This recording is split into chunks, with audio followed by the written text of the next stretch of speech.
Ce soir, nos mémoires du zinc sont consacrées à Laurent Baffy à l'occasion de la pièce, sa pièce, Toc Toc, jouée au Palais Royal. Alors d'habitude, on a une petite ardoise pour mettre les dasses, mais il paraît que c'est jusqu'au bout du monde. Voilà. Bon.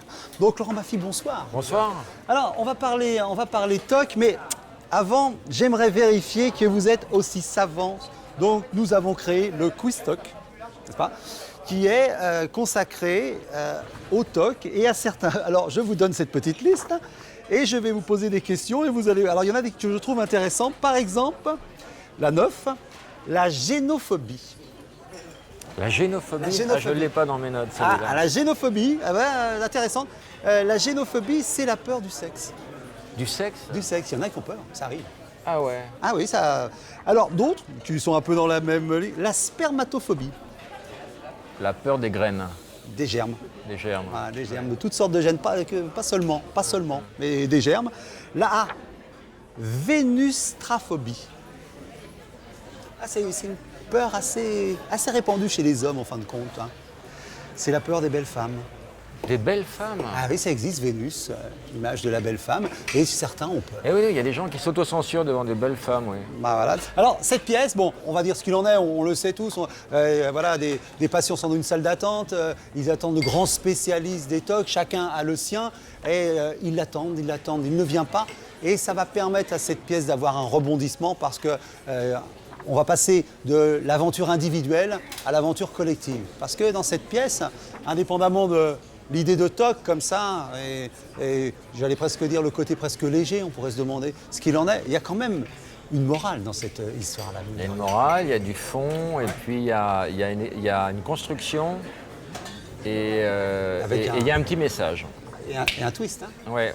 Et le message, c'est des gens sont en demande de tolérance, parce qu'ils ont un regard extérieur qui est souvent négatif à leur endroit. Et là, ils se réunissent, ils s'affrontent, ils s'énervent, ils se confrontent.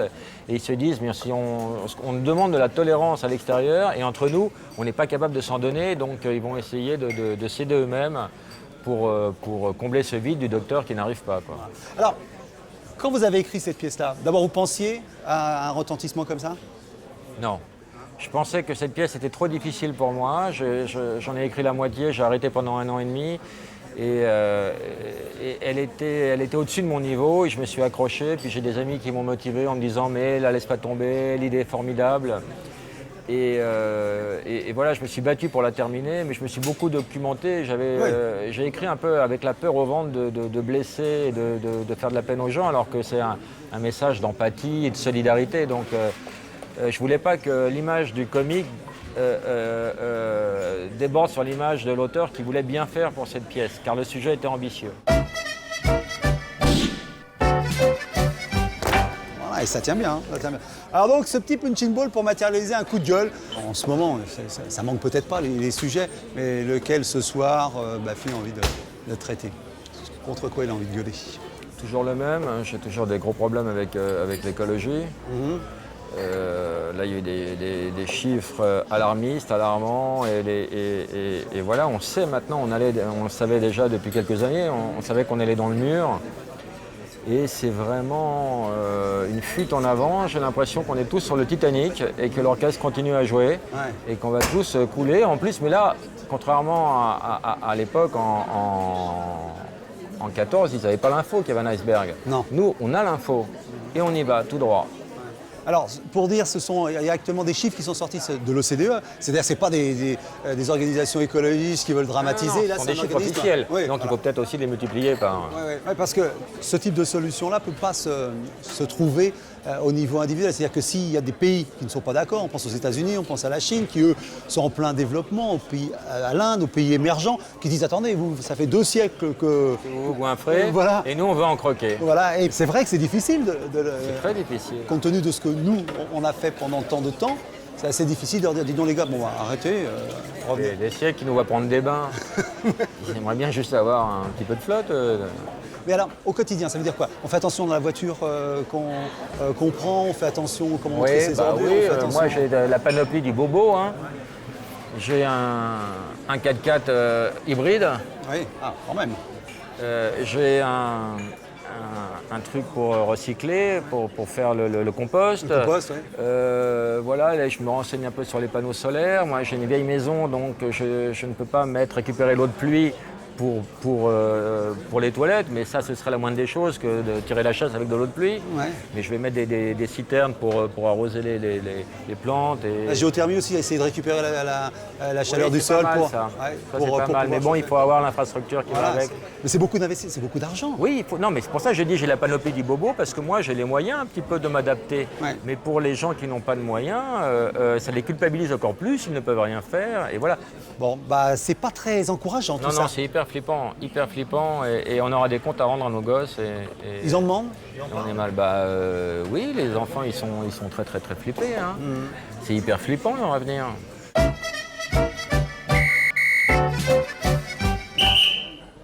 Alors, ce coup de sifflet, c'est l'occasion pour moi d'exhumer des critiques qui ne sont pas extrêmement sympathiques. Allons-y.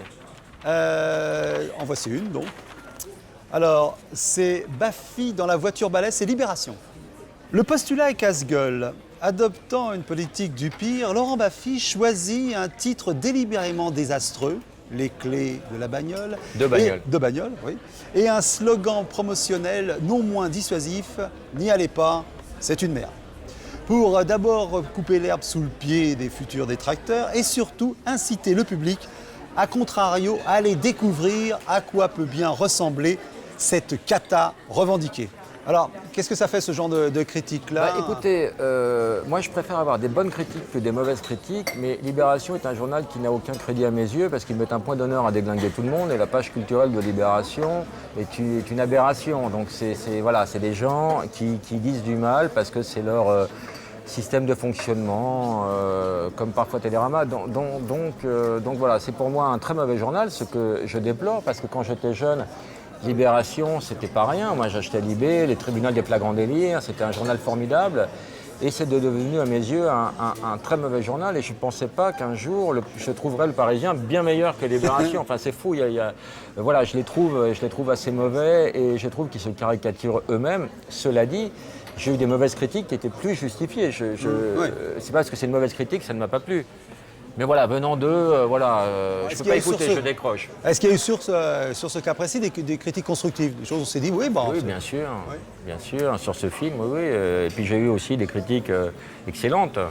Mais bon, c'est amusant de voir sur les sites internet les critiques de ce film, parce que les gens adorent ou détestent, mais ils sont rarement tièdes sur ce film. Laurent Baffy, ce miroir pour figurer un moment d'admiration. Alors, qui avez-vous choisi d'admirer? Woody Allen. Woody Allen. Annie Hall. Annie Hall. Ah, bah, en effet, oui. Woody Allen, Diane Keaton. Alors, Woody Allen, j'allais dire pourquoi. C'est un peu idiot de demander pourquoi on aime Woody Allen, bien évidemment. J'aime pas tout de Woody Allen et j'aime particulièrement ce film. Il y a des films qui sont libérateurs parce que comme Savary pour moi était libérateur au théâtre parce que je me suis dit c'est possible. Vous savez, il y a des choses qui sont possibles et nous on n'a pas l'info, on ne sait pas. Et dans la narration, quand j'ai vu Annie Hall, je me suis dit mais on peut se permettre ça alors. Alors il peut revenir sur les lieux de son enfance, se voir jeune et commenter ça avec sa petite copine. Et ça m'a fasciné. Et ça m'a ouvert des portes. Donc plus en termes d'écriture? Oui, d'écriture. Et c'est marrant parce que je fais l'apologie d'un film que j'essaye de vendre à tout le monde. Il y a des rares personnes qui ne l'ont pas encore vu. Et je trouve malgré tout que le film a un peu vieilli. Alors, est-ce que dans le personnage de Woody Allen, il y a quelque chose qui vous intéresse aussi? D'abord, j'adore l'humour juif. Et puis oui, Juif new-yorkais. Juif new-yorkais, plus particulièrement. Et cette autodérision m'a beaucoup aussi conditionné dans ma forme d'humour. Je pense qu'on ne peut pas se foutre de la gueule des autres si on ne pratique pas l'autodérision soi-même. Et lui, c'est le maître dans ce domaine. Est-ce que vous êtes de ceux qui attendent chaque année? Parce qu'on a un Woody Allen... Non, j'ai un petit peu décroché. Oui. Il y a une période où j'ai décroché, Woody Allen m'emmerdait, Anna et ses sœurs, tout ça. Quand il faisait du Superman, ça m'emmerdait. Et puis après, il s'est remis un petit peu à faire des... Mais ce qui est étonnant, c'est qu'effectivement, avec Woody Allen, on a tous une histoire un petit peu d'amour comme ça, qui nous déçoit, puis qu'après, Un ou deux après. C'est comme Moki, c'est un mec Voilà. qui fait un film par an, donc oui, absolument, il a une ouais. capacité à tourner qui est phénoménale aussi. Ouais, bon, bah, en tout cas, voilà, Woody Allen, Annie Hall, pour le plaisir, et puis aussi aller au-delà de ce plaisir-là et s'apercevoir que Woody Allen nous apprend qu'on peut écrire différemment. Voilà cette caméra qui signifie que notre invité va nous emmener dans un moment d'intimité. Ça s'appelle une vidéo intime, au choix. Qu'est-ce que Laurent Baffy, où Laurent Baffy a envie de nous emmener?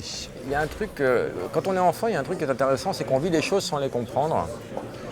Et on comprend parfois beaucoup plus tard, des années plus tard. Et quand j'étais gosse, j'allais souvent en Italie en vacances. Et j'avais 5 ans, 4-5 ans, et j'étais déjà attiré par les jolies femmes. Et je me souviens, je jouais dans l'eau au ballon avec des très jolies femmes, des filles sublimes, des filles Des Italiennes, quoi. des Italiennes de 20 ans et tout. Et je voyais mes parents, les amis des parents qui rigolaient en disant « Ah, ça va » et tout. Et je comprenais pas. Et je comprenais pas pourquoi il y avait cette connivence comme ça, il se poussait du coude en disant « Ah, il a la chance, le petit et tout ». Et quelque part, j'étais fier parce que je comprenais sans comprendre tout, mais je savais déjà tout. C'était une sorte de préscience des choses. Mais présence de quoi? De la sensualité, du charme ou de son propre charme? De l'attirance. Non, parce que moi j'étais un gosse mignon, donc voilà. Et j'avais la chance d'être entouré. Je voyais les adultes baver parce que j'étais entouré de filles sublimes et je comprenais sans comprendre. Et ça, je trouve que c'est emblématique de plein de souvenirs qu'on se fait étant jeune, où on vit des situations fortes sans les comprendre et après on recolle le pulse plus tard, on se dit ah d'accord, voilà pourquoi là on m'a dit ça, j'ai fait ça, on a compris ça. Et donc, ces moments-là, est-ce que ça fait regarder ces enfants différemment? On se dit, il se passe des choses pour eux, qui comprennent pas? Est-ce qu'on s'imagine? Oui, parce qu'on se projette.